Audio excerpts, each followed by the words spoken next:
व्यापे नित्यं महेशं रजतगिरिनिभं चारुचन्द्रावतंसं रत्नाकल्पोज्ज्वलाङ्गं परशुमृगवरा भीतिहस्तं प्रसन्नं पद्मासीनं समन्तास्तुतममरगणैर्व्राघ्रकृत्यं वसानं विश्वाद्यं विश्वबीजं निखिलभयहरं पञ्चवक्त्रं त्रिनेत्रम् करचरणकृतं वा कायजं कर्मजं वा श्रवणनयनजं वा मानसं वापराधं विहितमविहितं वा सर्वमेतत्क्षमस्व। जय जय करुणाब्धे श्रीमहादेव शम्भो।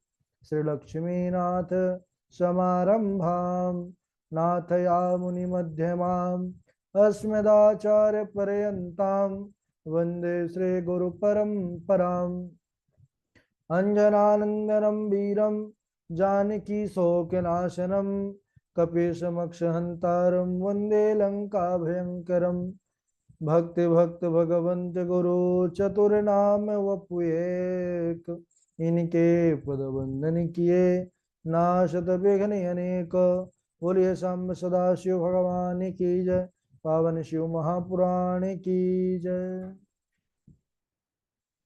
परम मंगलमय परात्पर अखिलेश्वर अचिंत कल्याण गुणगण निधान सर्वेश्वर सर्वाधिपति श्रेष्ठ आचरणवान प्रजा के सुखदाता विज्ञान के पूर्ण ज्ञाता देवाधिदेव जगत नियंता जगदीश्वर पंच तत्वोत्पादक विश्वेश्वर मंगल करता श्री शाम्ब सदाशिव भगवान के पावन चरणारविंदों पर कोटचा नमन नतमस्तक वंदन एवं अभिनंदन।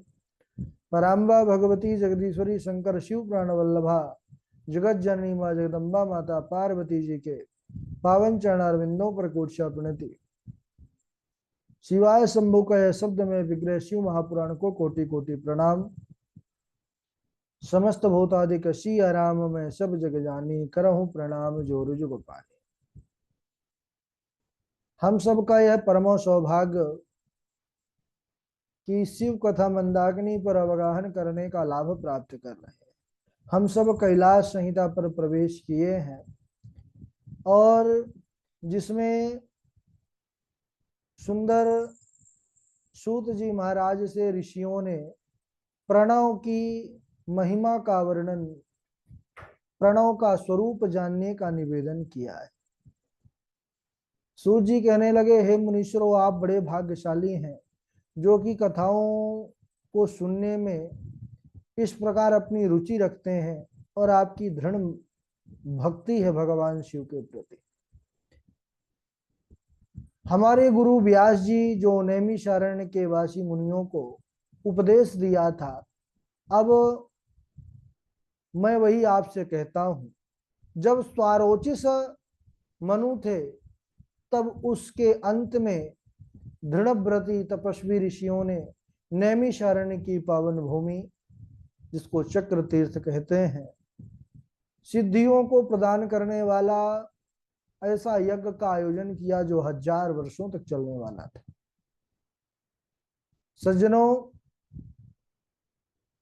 समस्त ज्ञान को प्राप्त करने के लिए, कथाओं को सुनने के लिए उन्होंने व्यास जी का स्मरण किया तो व्यास जी वहां पर उपस्थित हुए। तब मुनियों ने स्वर्ण का आसन देकर उन्हें बिठाया और संपूर्ण उपचारों से उनकी पूजा की। तब व्यास जी सुखपूर्वक बैठ गए तो मुनियों ने उनसे निवेदन किया कि हे प्रभु, हम परम भाव को सुनना चाहते हैं। हे महेश्वर, हे व्यास जी, जो महेश्वर का परम स्वरूप है हम उसको जानना चाहते हैं। व्यास जी बोले कि हे विप्रो, हे मुनियों, यह तो आपने बड़ा ही उत्तम प्रश्न किया है जिससे प्रणव का अर्थ प्रकाशित होने वाला है। शिव का दुर्लभ ज्ञान इस प्रणव पर ही निहित है। शिव का वास्तविक ज्ञान ही प्रणव का अर्थ प्रकाश करने वाला है। उसी को प्राप्त है जिस पर शूल पाणी भगवान शंकर प्रसन्न होते हैं, उसी को यह ज्ञान प्राप्त हो सकता है। शिव भक्ति विहीनों को इसकी प्राप्ति नहीं होती और यह दीर्घ ज्ञान अंबिकापति भगवान के ही उपासकों को प्राप्त होता है। इस पर मैं आप लोगों को एक इतिहास कहता हूं, और यह इतिहास उमा और महादेव से संबंधित है। जब पूर्व काल दाक्षायणी सती ने अपने पिता दक्ष के यज्ञ में जाकर शिव भगवान का ध्यान कर उनका अपमान देखकर अपने शरीर का उन्होंने त्याग कर दिया था, फिर उन्होंने हिमालय के घर जन्म लिया और नारद जी के उपदेश को प्राप्त कर शिव जी के निमित्त उन्होंने दारुण तप किया। हिमालय ने सुंदर स्वयंवर की विधि से उन पार्वती जी का शंकर भगवान के साथ विवाह किया, जिससे देवी देवताओं को महान सुख प्राप्त हुआ। और वही देवी पार्वती एक समय महाशिखर पर बैठी हुई पार्वती जी ने अपने पति शंकर जी से निवेदन किया कि हे नाथ, हे देव महादेव, मुझे मंत्र दीक्षा के विधान से विशुद्ध तत्व की प्राप्ति कराइए। तब शिव जी ने देवी के साथ हिमालय से उठकर के कैलाश पर्वत को गए। वहां उन्होंने देवी पार्वती को प्रणव मंत्र से दीक्षित किया।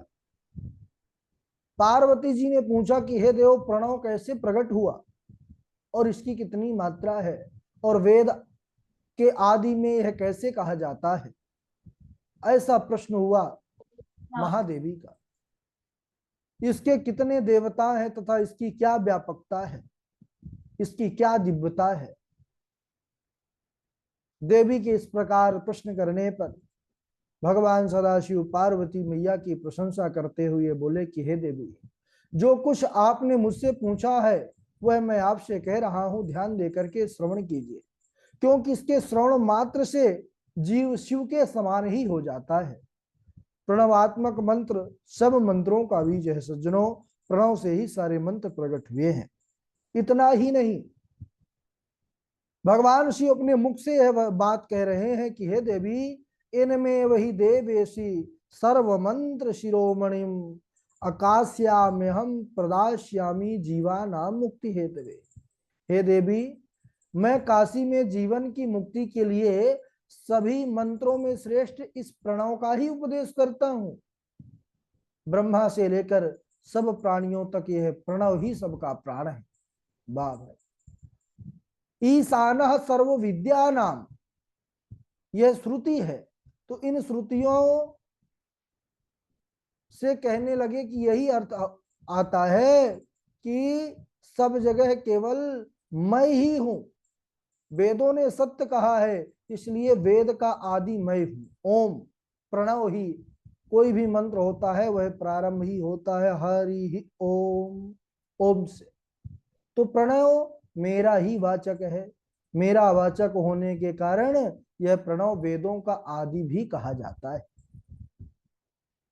आकार इसका महान बीज है, जो रजोगुणों से युक्त सृष्टि करता है, और यह ब्रह्मा स्वरूप है, क्योंकि ब्रह्मा के द्वारा सृष्टि का निर्माण होता है।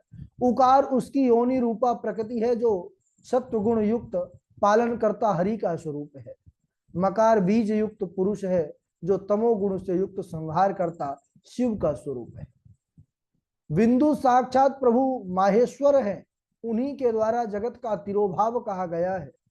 जो सब पर अनुग्रह करने वाले नाद रूप हैं, वह है सदाशिव परात्पर शिव।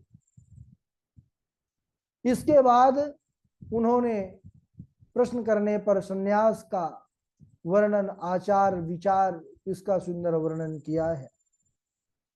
इसके बाद वायवी संहिता पर प्रवेश करते ही काल की महिमा का वर्णन आया है सज्जन, क्योंकि काल ही सबसे बड़ा एक कारण है जीवन का। कालादुत्पद्यते सर्वं कालादेव विपद्यते, न काल निरपेक्षम ही क्वचित किंचन विद्यते। मुनिगण बोले, काल से ही सब कुछ उत्पन्न होता है और काल से ही सब कुछ नष्ट हो जाता है। काल के बिना कहीं कुछ भी नहीं होता।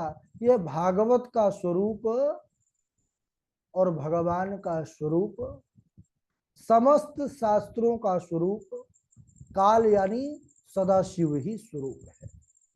इसीलिए इनको कालों का काल महाकाल कहा गया है। अच्छा, ये काल कौन है, किसके अधीन रहता है? तो काल किसके अधीन हो सकता है? काल केवल महाकाल के अधीन हो सकता है। बोले काल के अधीन सब है, और कौन इस काल के वश में नहीं है? तब वायु देवता इसका वर्णन करते हैं वायवी संहिता में कि कला काष्ठा निमेषादि कला कलित विग्रहम कालमात्मेति समाख्यातम तेजो माहेश्वरम परम। बोले काल यानी समय, इसकी काल काष्ठा निमेष यह इकाइयां हैं समय की गणना, मुहूर्त। बोले कि यह सब धारण करने वाला महेश्वर का परम तेज ही काल आत्मा कहा गया है, काल की आत्मा, जिसका उल्लंघन समस्त स्थावर तथा जंगम रूप वाला प्राणी कोई भी नहीं कर सकता। वह ईश्वर का आदेश रूप है और विश्व को अपने वश में रखने वाला ईश्वर का यह साक्षात बल है काल, है ना? नहीं कहते समय सबको सबक सिखा देता है। यह काल सदा शिव के अधीन है, क्योंकि शिव शक्ति इसमें विद्यमान है, यानी शिव ही काल रूप है।